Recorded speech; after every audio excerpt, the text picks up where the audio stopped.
We're honored to have with us this morning Ken and Debbie Milhouse. They've been here before.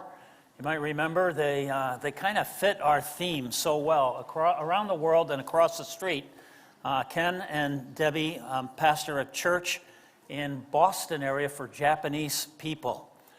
Ken and, not Debbie, but Ken grew up in Japan. His parents were missionaries. They're currently at Elam Park, our retirement home. And so it's really a privilege for us to have you folks with us. And we're thankful for all that God is accomplishing through you. So come and share with us what the Lord's put on your heart, Ken. Thanks.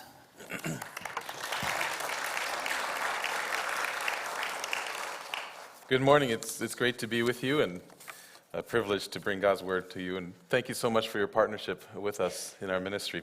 My wife told me that some of the people in the morning, the early service, I guess this is still morning,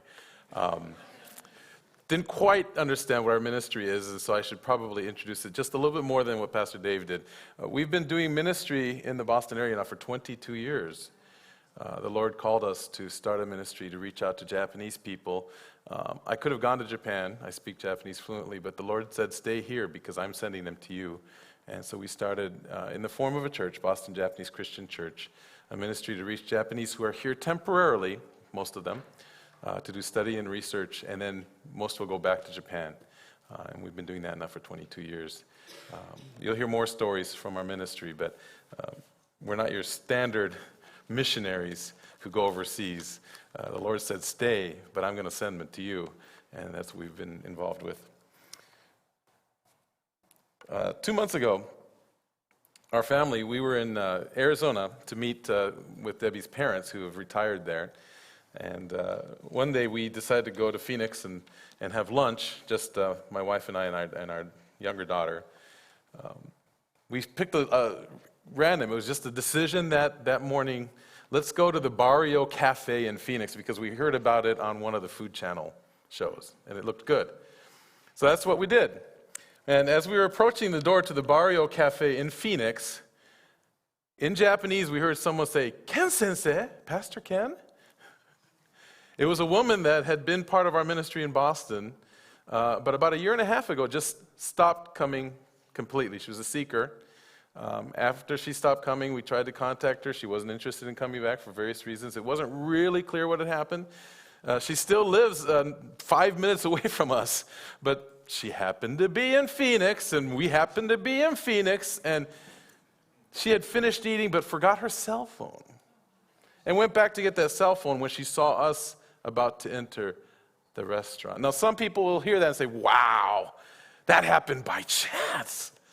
How amazing, what a coincidence that both of you would be in Phoenix at the same time. Was it by chance? Well, hopefully we'll find out.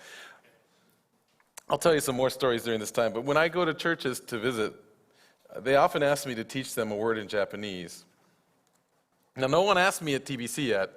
I'm just going to, jump the gun and do it so that, later on, a couple of you aren't asking me at the same time. But usually we would say maybe teach you good morning, which is pretty natural to teach. And some of you probably already know that good morning in Japanese is ohayo gozaimasu. Ohayo gozaimasu. You have to have that little bow. That's part of the greeting. And I could teach that to you. Now, it's easy to remember in some senses because ohayo kind of sounds like a state, right? Ohio? And so you just remember the gozaimasu part and remember that the first part is a state and you'll usually get it. But one church I visited quite a while ago now, a guy came up to be pretty confident about his Japanese and said, Iowa gozaimasu. Got the wrong state. So maybe I'll try a different one that might be a little even easier to remember. It may not be as helpful, but it ties into what I'm talking about, so that's okay. And if you don't remember anything else, maybe you'll remember this, and that might spur you on to remember what I have to say.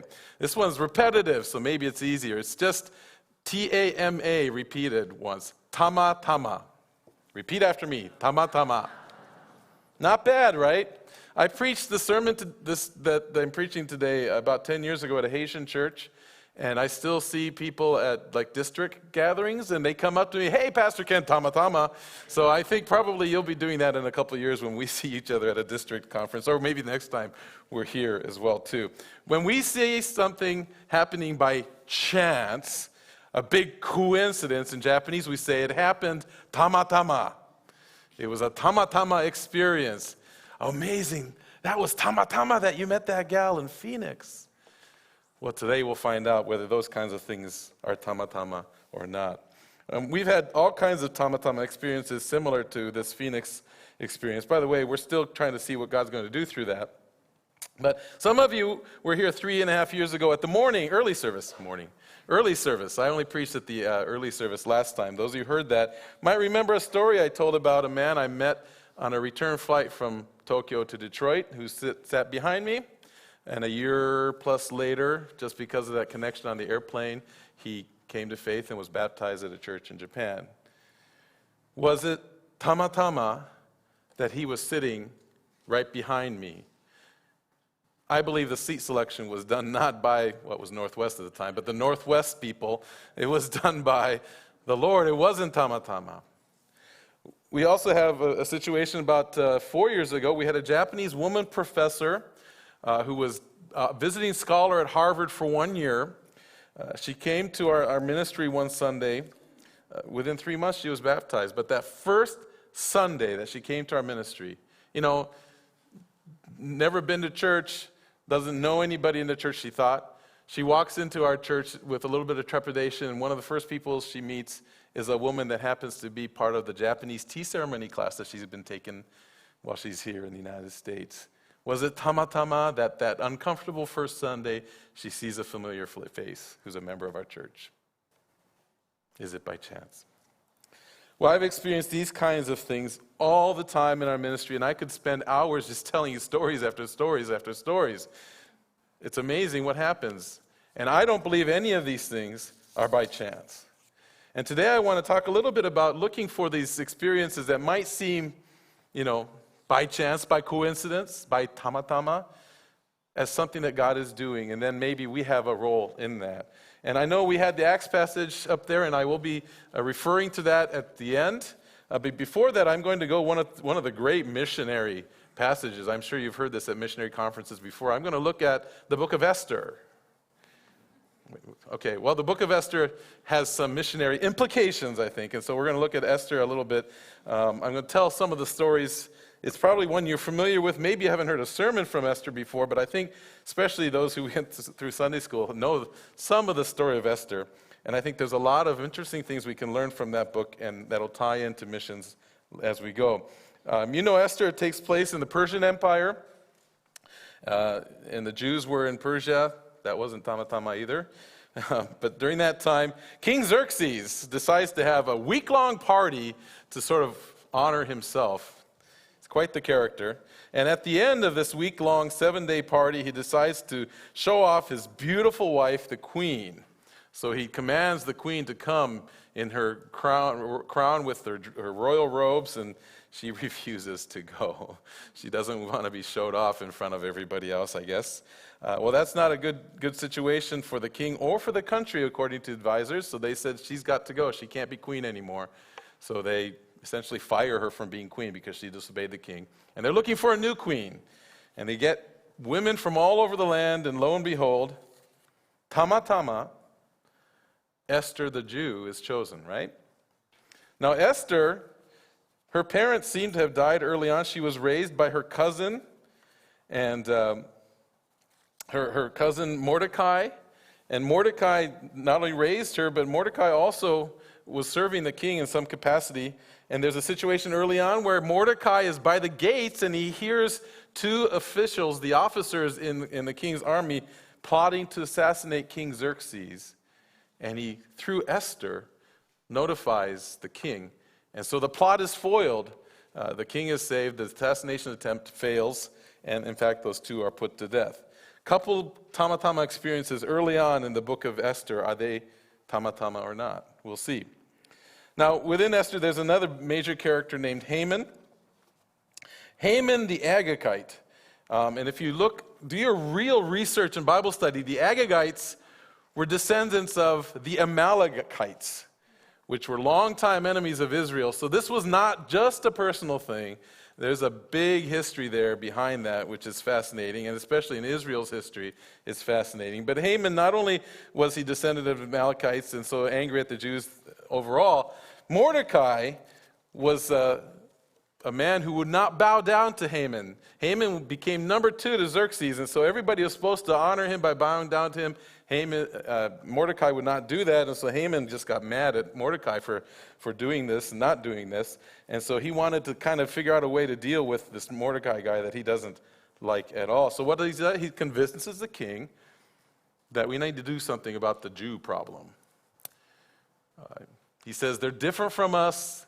They're going to cause problems. They don't conform to our ways. So he convinces the king that on a certain date, all the Jews in the empire could be exterminated, basically, killed off. So this is a major, major crisis for the Jewish population. Chapter 4, Mordecai goes to his cousin Esther and tries to convince her to do something about it to help her people. But Esther is scared because not even the queen can approach the king unless she's called for. And remember, the previous queen was replaced because she disobeyed the king. So this is a sticky situation. In that conversation, Mordecai makes an interesting statement to Esther. This is in chapter 4, verses 13 and 14. I'm just going to read. This was actually done back and forth through an intermediary, but this is what Mordecai said to her. Do not think that because you are in the king's house, you alone of all the Jews will escape. For if you remain silent at this time, relief and deliverance for the Jews will arise from another place. But you and your father's family will perish. And who knows but that you have come to the royal position for such a time as this. By the way, Esther, if you haven't read it recently, is the only book in the Bible that never mentions God. But some people think that Mordecai's statement, relief from another place, is the sole reference to God. I think so too. But the one I really want to point out is, for such a time as this, you've been placed in this position. Now, Esther is still scared, but she asks that the people will fast on her behalf, clearly approaching God, I think. And at the end, she says, I will go and do this. If I perish, I perish. She's putting her hands, herself in God's hands. So she decides she's going to do something about it. Well, in chapter 5, we see that Esther uses that time during fasting to plan. And she decides to have a banquet for not just the king, but the number 2 guy, Haman, who's the problem, right? And so, but it's not just one banquet. Let's do a 2-night affair for some reason. And so they do that. She invites Haman and King Xerxes to the special banquet sponsored by the queen. And Haman is very happy about this. He's the only one invited to the special queen's banquet with the king. And the first night goes pretty well. Esther doesn't have a chance to say anything to Xerxes. I think that was her plan. But that night, even though Haman's happy, he remembers that Mordecai still won't bow down to him. So he's still mad at Mordecai. So he's a little bit unsettled here. So what happens overnight? Well, he decides, his wife also suggests it, that maybe he ought to build a gallows in their front yard and hang Mordecai. Ask for permission from the king to hang Mordecai the next day. So that's what he does. How many of you have a gallows in your front yard for decoration? It would stand out. It would be noticed in the community. Well, that's what he did. Now, in Esther, this is like the most crucial part. It's the greatest of all tamatama events, biggest coincidence of all. The night between the 2 banquets, before Esther has a chance to talk to King Xerxes, and the night when Haman has decided to build and goes ahead and builds that gallows, and in the morning he's going to ask King Xerxes for permission to hang Mordecai so he can go to that second banquet with all his problems taken care of. That night, the king has a problem. He can't sleep. He's got a bout of insomnia. Just can't get to sleep. So what does he do? It's no big deal maybe, but King Xerxes said, well, if I can't sleep, let's have the records of my reign read to me. Maybe that will make me go to sleep. So, the king can't sleep. The records of his reign are read. The exact passage read that night to him was a record of the fact that Mordecai was the one that reported the plotting of the two officers that were planning to assassinate the king. And because Mordecai reported that, the assassination plot was foiled. And the king recognized that Mordecai had never been rewarded for being the one to tell them about the assassination plot. So he decides, well, that's not right. We got to reward this Mordecai guy. Well, early in the morning, Haman is eager to get that permission to hang Mordecai. So he comes in all, vin and vigor, ready here to ask the king for this permission. And the king says, okay, well, before you go to your request, let me ask you, Haman, what would you do if there was somebody the king wanted to really honor? What would you do to really honor that person? And Haman thinks it's about himself, right? So he said, well, I put the king's robe on the guy, get the royal horse, put him on there, and have him paraded through the streets with announcements that this is the guy that the king wants to honor. The king liked that idea, so he said, Haman, excellent, go do that to Mordecai the Jew. So Haman has to do that, right? Oh, he was not a happy man. Well, at least that night he gets that second banquet, right? Just him and the queen and King Xerxes. And that's when it really comes down. Esther has a chance during the banquet to tell the king in Haman's presence about what happened, that because of Haman, all the Jews are planned to be killed down the road, and that in fact she is a Jew, which the king didn't know about until that point, so she and her family will be killed as well. Apparently in Persia at the time, if a king decrees something, puts a signet ring on it, it can't be taken away even if the king changes his mind. So the king can't really do anything about it at the time. So this is very troubling to King Xerxes, and he really likes Esther. So he goes off to the garden to think about this in his anger. Well, Haman knows he's in trouble. So he begs for mercy from Esther. And then this happens. This is in verse 8 of chapter 7. Right in the end of verse 7, it says that Haman stayed behind to beg Queen Esther for his life. And then this is it. Just as the king returned from the palace garden to the banquet hall, Haman was falling on the couch where Esther was reclining. Okay, did he trip? Did he fall? Was he just hasty? Who knows? But anyway, he fell on top of Esther, and the king walks in right at that moment. And the king exclaimed, will he even molest the queen while she is with me in this house? Things are not good for Esther. How is it that right at that particular moment when Haman somehow fell on, given the benefit of the doubt, somehow fell on Esther, the king returns. Was that tamatama? Well, Haman, because of that, is hanged on the gallows he had prepared for Mordecai. Mordecai is given new influence, becomes one of the most influential people in the empire, and of course the Jews are saved. Was this all tamatama? Was Esther there tamatama? Did Mordecai hear this tamatama? Is it by chance? Well, obviously from the Bible's perspective, none of this is by chance. God's hand is evident in everything that occurred, and even though the Lord wasn't mentioned by name, the people of God knew that the Lord was at work during the whole situation. And all of these events that happened seemingly by chance, seemingly tamatama, were not by chance at all. Especially, I think, the timing of Xerxes' insomnia. Similarly, the examples I've cited from our ministry, none of them were tamatama by chance. You see, the main point in Esther is to recognize that God is at work in our daily lives, even in seemingly ordinary things, like someone not being able to sleep. It's not tamatama. It's not by chance. All right, so what does this have to do with missions? Well, if it's not tamatama when a person cannot sleep, and in fact it's a sign from God, a sign of God at work, how about where people live?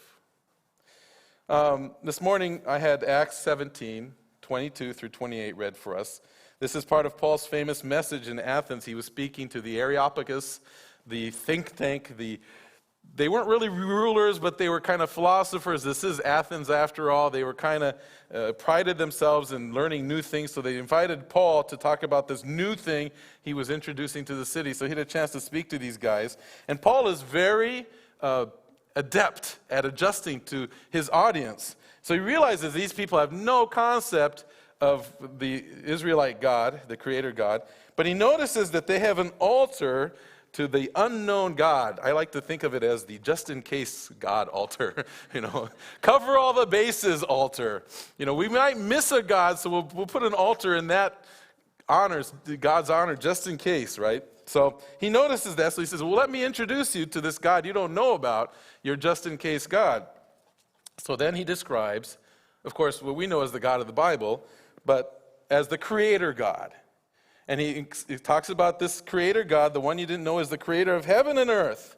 So he doesn't have to have an altar to him. He doesn't live in temples made by human hands. And in fact, he doesn't even need to have humans serve him because he actually gives life to all human beings and, in fact, everything else in the universe. And in the first half of verse 26, Paul's pointing out that God made all humans, all people, and in fact, all nations and peoples to inhabit the whole earth. And then he makes this amazing statement in that passage about this God. This is in verse 26, the second half of verse 26. It's in verse 26. From one person he made every nation of people, that they should inhabit the whole earth. And here it is. And he determined the times set for them and the exact places where they should live. Just think about it. God set the times that people are going to live and where they're going to live. Now, some Bible scholars try to say that this is only about the initial placement of the peoples of the earth. But the times word there shows that no, it's not.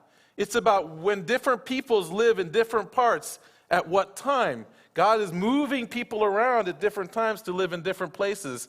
And he does that for a purpose. He does that. He's in charge of where people are going to live. So what is the purpose?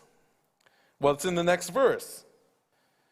God did this so that people would seek him and perhaps reach out for him and find him. That's why God moves people. That's why God determines where people are going to live at what times. It's an amazing statement. It's an amazing statement. And it's a major basis for our ministry. God has determined where people are going to live and at what time they're going to live. Now, I think it's not just about peoples.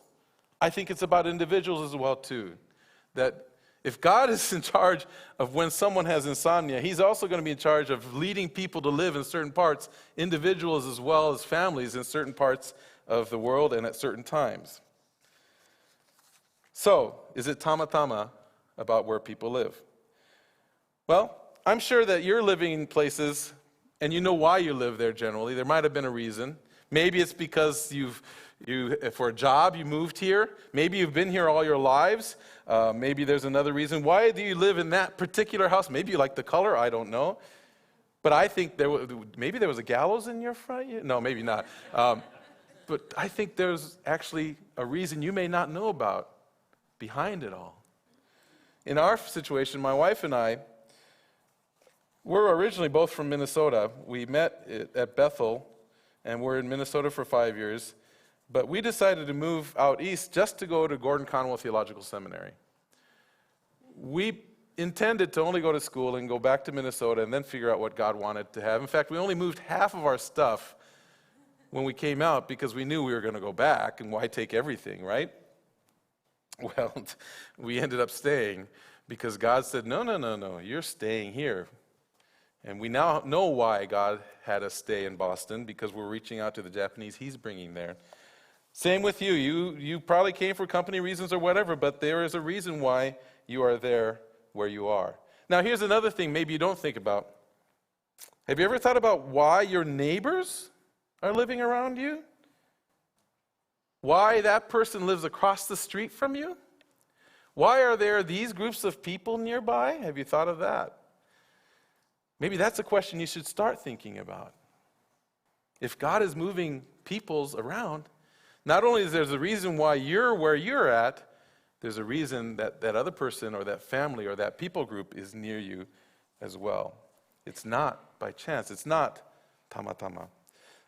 I'm so glad that this missions conference theme includes the across the street phrase, because this emphasis, of course, ties directly into what we're doing.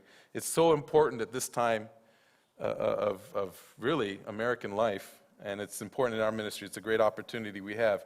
Missions is around the world, but it also happens just across the street, or actually next door on either side. God's doing missions all around us. And perhaps like Esther, we're here for a purpose, to be part of that process of people reaching out and finding Him.